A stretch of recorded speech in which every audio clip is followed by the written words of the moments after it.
श्री कस्तूरबा मोहनदास गांधी प्राथमिक शाळा शाळा नंबर 48 मिलनी चाली। चालो विद्यार्थी मित्रों मजामां ने?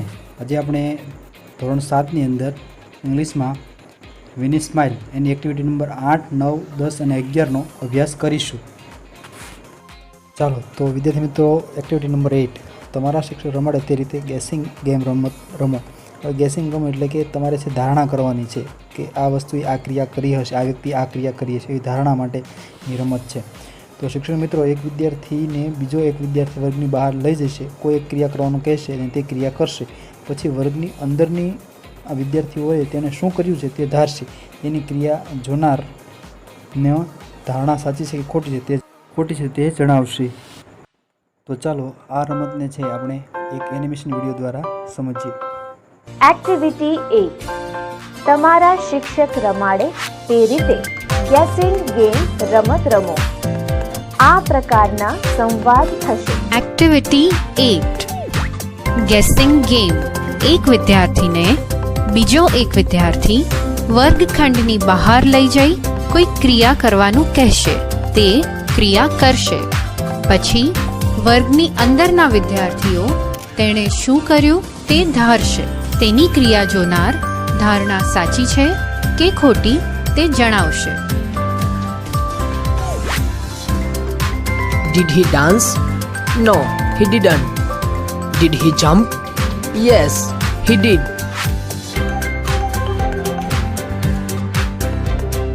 Did he shout?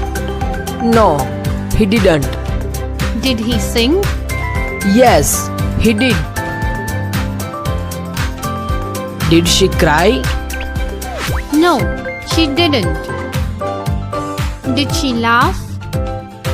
Yes, she did. Did he pray? No, he didn't. Did he stamp his feet? Yes, he did. માહિતી અહીં આપેલી છે આપણને। હવે ડૉક્ટર સ્મિતા છે એ શું કામ કરે છે આખા દિવસ પૂરતું, અને મનોજભાઈ શું કામ કરે છે એની માહિતી બંનેની આપણને સમક્ષ અહીંયા આપેલી છે। હવે તારીખ છે 26 જનવરી 2012 થર્સડે, બરાબર। હવે ડૉક્ટર સ્મિતા શું કરે છે તો કે hoisted flag at high school. પછી બીજું કામ શું કરે છે ડૉક્ટર સ્મિતા તો ડિલિવરેડ એ લેક્ચર। પછી એની પછીનું કામ શું કરે તો કે ઓપરેટેડ અપોન ધ પેશન્ટ। અને એની પછીનું કામ અને લાસ્ટ કામ તો કહો spend an hour with difficulty able children, બરાબર। આટલા કામો છે એ ડૉક્ટર સ્મિતા કરે છે। હવે મનોજભાઈ તો કે મનોજભાઈ શું કામ કરે છે તો કે hoisted flag at the primary school. પછી બીજું કામ કરે છે ડિસ્ટ્રીબ્યુટેડ સ્વીટ્સ। પછી એની પછીનું કામ કરે છે ઇન્ટિગ્રેટેડ એ ડેરી। અને ચોથું કામ કરે છે talked with the head teacher about the school progress. આટલા કામો છે એ મનોજભાઈ સરપંચ કરે છે। આ બંનેના એક દિવસની છે એક્ટિવિટી। હવે આના આધારે છે આપણે ઉલટ પ્રશ્નો પૂછવાના છે અને ઉલટ પ્રશ્નોને આધારે છે એના જવાબ આપવાના છે। હવે ઉલટ પ્રશ્નો પૂછવાના હોય જ્યારે ભૂતકાળના શબ્દોની અંદર ત્યારે હંમેશા ડીડ દ્વારા જ પ્રશ્ન પૂછવામાં આવે છે અને એનો જવાબ છે હકારમાં અથવા નકારમાં, યસ યથ નોમાં આપવામાં આવે છે। ચાલો પછીના જે પ્રશ્નો છે આપણે પાના નંબર 9 ઉપર આપ્યા છે એનો અભ્યાસ કરીએ। તો વિદ્યાર્થી મિત્રો now read the following sentence carefully and fill in the blanks. Okay, હવે નીચેના વાક્યો ધ્યાનપૂર્વક વાંચો અને ખાલી જગ્યા પૂરો। એમાં પહેલું છે doctor Smita hoisted the flag at the high school. તો હવે જો જ્યારે ભૂતકાળના શબ્દો હોય, ભૂતકાળનો ક્રિયાપદ હોય ત્યારે ભૂતકાળના ક્રિયાપદની હંમેશા ડીડથી પ્રશ્નની શરૂઆત થાય, એટલે કે એનો જે ઉલટ પ્રશ્ન પૂછવાનો હોય ત્યારે ડીડથી શરૂઆત થાય છે। તો એમાં લખ્યું છે did doctor Smita hoisted the flag at the high school. જો આમાં હોસ્ટેડનું હોસ્ટ થઈ ગયું, બરાબર, એટલે એનો જવાબ આવશે યસ શી ડીડ, હા તેણી તેમ કર્યું। હવે બીજો પ્રશ્ન છે મનોજભાઈ ડિસ્ટ્રીબ્યુટેડ સ્વીટ, એટલે કે મનીષભાઈએ છે એ મીઠાઈઓ વહેંચી। તો હવે એનું આપણે પ્રશ્ન પૂછવો હોય ઉલટ પ્રશ્ન તો આપણે પૂછીએ કે નહીં શું મનોજભાઈએ વેચ્યું એમ પૂછીએ કે બરાબર. તો આમાં લખ્યું છે આપણે ખાલી જગ્યા છે એમાં પહેલાં ડીડ લખીએ. Did are doctor Smita distribute sweets. શું ડૉક્ટર સ્મિતાએ છે એ મીઠાઈઓ વેચી? તો ત્યાં આવશે નો શી ડીડન્ટ. ના, તેણીએ વેચી નહોતી. પણ કોણે વેચ્યું હતું? મનોજભાઈએ વેચ્યું હતું. ઉપરનો જે વાક્ય આપ્યું છે એના ઉપરથી તે ઉલટ પ્રશ્ન પૂછવાનો છે. ચાલો હવે એની પછી છે ડૉક્ટર સ્મિતા ખાલી જગ્યા અપોન ધ પેશન્ટ. તો કે ડૉક્ટર સ્મિતાએ છે એ પેશન્ટની છે એ સારવાર માટે ઓપરેટ કર્યા, તેમની સાથે મુલાકાત કરી. તો એમાં છે એ શું કર્યું? તો ઓપરેટ કર્યા. એટલે ત્યાં છે ઓપરેટેડ એ ભૂતકાળનો શબ્દ છે એ આપણે પહેલાં ત્યાં લેવાનો છે. ભૂતકાળનો શબ્દ લીધા પછી જ તે ઉલટ પ્રશ્ન પૂછવાનો છે, બરાબર. એટલે આ રીતે છે આપણે પ્રશ્ન છે એ પૂછી અને પછી જ છે એનો જવાબ યસ નોમાં આપી શકીએ છીએ. તો ત્રીજામાં આવશે doctor Smita operated upon the patient. એમાં ડીડથી પૂછો છે આપણે. Did she operated upon the patient. તો એમાં લખી આપશે છે યસ શી ડીડ. હા, તે તેણે કર્યું. પછી છે ચોથો પ્રશ્ન. ચોથા પ્રશ્નમાં પણ આપણે doctor Smita spend an hour with the difficulty able children. એટલે કે જે એવા જે અલગ પ્રકારના વિશિષ્ટ કરતા બાળકો છે જે મતલબમાં બોલી ન શકે, સાંભળી ન શકે, બરાબર. આવા બાળકો હોય એને એબેલ એટલે કે સ્પેશિયલ ચાઇલ્ડ કહેવામાં આવે છે. ડિફિકલ્ટ પ્રકારના વિદ્યાર્થીઓ છોકરાઓ કહેવામાં આવે છે.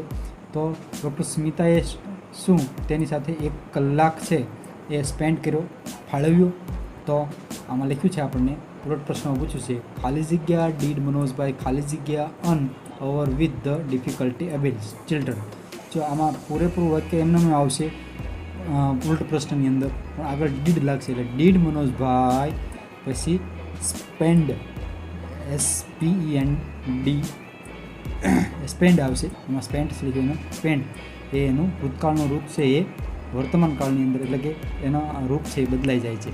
તો એના જવાબમાં આવશે નો હી ડીડન્ટ. મનોજભાઈએ એની સાથે સમય છે વિતાવ્યો ન હતો. આ રીતે છે આપણે છે એ 4 ખાલી જગ્યાનો અભ્યાસ કર્યો. હવે આગળની ખાલી જગ્યા હવે જોઈએ.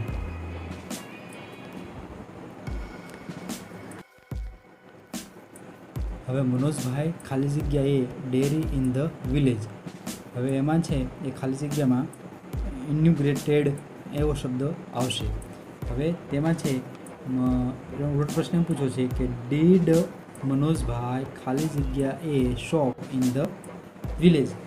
એટલે કે શું મનોજભાઈએ છે એ ગામમાં એ શોપનું છે એ ઉદ્ઘાટન કર્યું હતું? તો કે ના, એને તો ડેરીનું ઉદ્ઘાટન કર્યું હતું. એટલે ત્યાં આવશે નો હી ડીડન્ટ. હવે છઠ્ઠો પ્રશ્ન Manojbhai talked with the head teacher about the school progress. એટલે કે મનોજભાઈએ છે એને વિશેની વાતો કરી સાથે કોની? હેડ ટીચર સાથે સ્કૂલના પ્રોગ્રેસ વિશેની. તો એમાં ખાલી જગ્યા આપણને આપી છે. તો એમાં લખાય છે did Manojbhai talk with the head teacher about the school progress. તો યસ હી ડીડન્ટ. હા, તેમ એણે કર્યું. અને સાતમો પ્રશ્ન doctor Smita delivered the lecture. શું સ્મિતાએ છે એ લેક્ચર આપ્યું? તો ડિલિવર કર્યું. તો did doctor Smita listen to a lecture. તો એમાં નો સી ડીડન્ટ એમાં આવશે. પણ એને લેક્ચર આપ્યું જ છે, ડિલિવર કર્યું છે. તો અહીંયા deliver did doctor Smita deliver A lecture. તો યસ સી ડીડ. આવી રીતે એના પ્રશ્નો પૂછી શકાય છે. ચાલો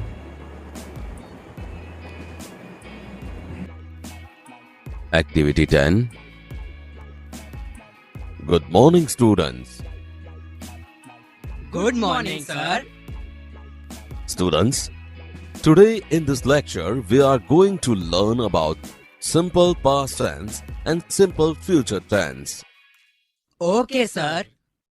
First of all, we are going to understand simple past tense. Simple past tense is used when we are describing an activity that happened in the past. The activity that started in the past and ended in the past. Hint: second form of verb is, for example, him wrote a letter. Wrote tells that the action of writing a letter is over. So students, the format of past tense is subject plus second form of verb plus object. Come on students, give me some more examples. Nupur, you give me one example. Ila, draw the car fast. Very good. Kirtan, you give one example. Nikhil met me yesterday. Very good, Kirtan. Students, now let us understand simple future tense. Simple future tense is used to describe an event that is going to happen in future. Hint: shall or will plus base verb is, for example, him will write a letter. I shall write a letter. Subject plus shall or will plus base form of verb plus object. Will or shall are the auxiliaries that we use to describe the action that is going to take place in future. But remember, we can use shall only with I and we, while will with all the pronouns. Come on, Sanjay, you give me one example. I shall play cricket in the evening. Very good, Sanjay. Vijay, you give an example. Mayur will go for a movie tomorrow. Excellent. So I hope you all understood. Now students, let's separate this paragraph, which has sentences both of simple past tense and simple future tense. On Sunday, I will wake up at 8 a.m. I will prepare my breakfast. I woke up at 6 a.m. I will meet my best friend, Sohail, at 10 a.m. I left my house at 9 a.m. I went to the post office. I posted the envelope. I returned home. We will play chess. I will take lunch at Sohail's home. I took my breakfast and changed dress. I reached the school by bus. I came back home at 5:30 p.m. We will go for a movie. I will return home at 7 p.m. Then I watched TV and played video games with my friends. In the evening, I took dinner with my family. After dinner, I will read for some time. I went to bed at 10 a.m. Yesterday, tomorrow. On Sunday, I will wake up at 8 a.m.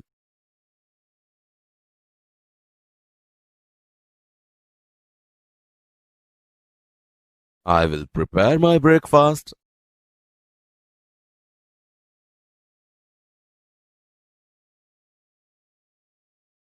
I woke up at 6 a.m.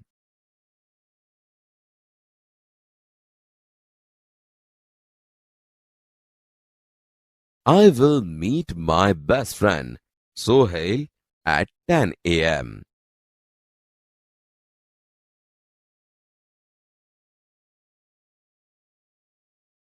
I left my house at 9 a.m.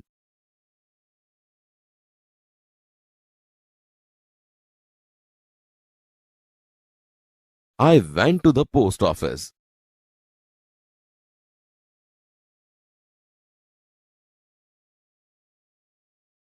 I posted the envelope.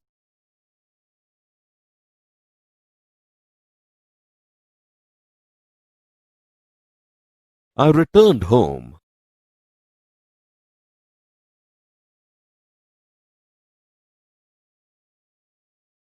We will play chess.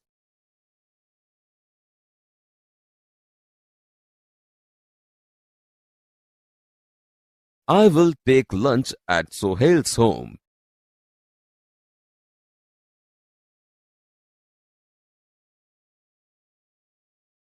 I took my breakfast and changed dress.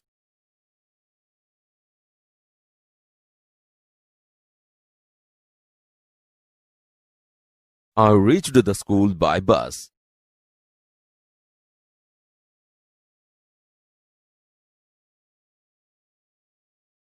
I came back home at 5:30 p.m.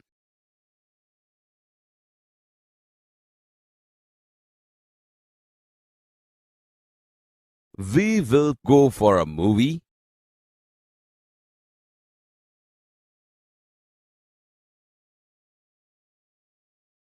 I will return home at 7 p.m.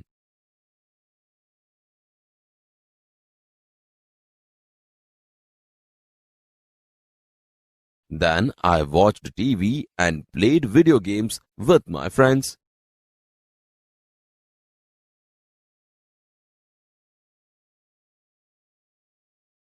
In the evening, I took dinner with my family.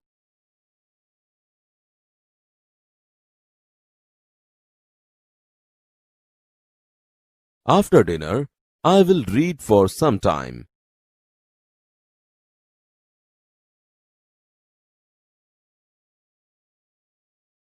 I went to bed at 10 a.m.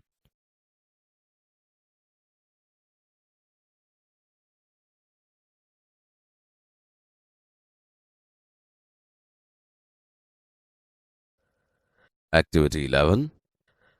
Asma lives in Gandhinagar. Asma ગાંધીનગરમાં રહે છે. One day her cousin Rizwan came there. એક દિવસ તેનો પિતરાઈ ભાઈ રિઝવાન ત્યાં આવ્યો. She went to the bus station to receive him. તે તેને લેવા બસ સ્ટેશન પર ગઈ. They returned home. Asma opened the door and તેઓ ઘરે પાછા ફર્યા. અસ્માએ બારણું ખોલ્યું અને Rizwan, आओ आओ, welcome. Rizwan, આવો આવો, તારું સ્વાગત છે. Oh, what do I see? Oh, આ હું શું જોઉં છું? What is this? Is this your house, Asma? આ શું છે? શું આ તારું ઘર છે, Asma? Yes, unfortunately, it is my house. હા, કમ નસીબે આ મારું ઘર છે. But you can't arrange things like this. Only a monkey can do it. પણ તમે આ રીતે વસ્તુઓ ગોઠવો નહીં. ફક્ત એક વાંદરો જ તે કરી શકે. Oh my God! The back door was not closed. I forgot to close it. હે ભગવાન, પાછળનો દરવાજો બંધ ન હતો. હું તે બંધ કરવો ભૂલી ગઈ. Oh dear. Look there on the tree. The lucky monkey is eating your potato chips. અરે, ત્યાં ઝાડ પર જો. એક નસીબદાર વાંદરો તારી બટેટાની કાતરી ખાઈ રહ્યો છે. Those chips were for you. So the monkey is luckier than you. તે કાતરી તારા માટે હતી. તેથી વાંદરો તારા કરતા વધુ નસીબદાર છે. Okay, let's rearrange the room in a civilized way. સારું, ચાલ ઓરડાને ફરીથી વ્યવસ્થિત ગોઠવીએ. Let's do it. Hoop, hoop. ચાલો કરીએ. Hoop, hoop. What did the monkey do? The monkey entered the room. વાંદરો ઓરડામાં પ્રવેશ્યો. It scattered all the things. તેણે બધી વસ્તુઓ ફેલાવી દીધી. The table fan is on the cot. Table fan ખાટલા પર છે. It was on the table near the cot.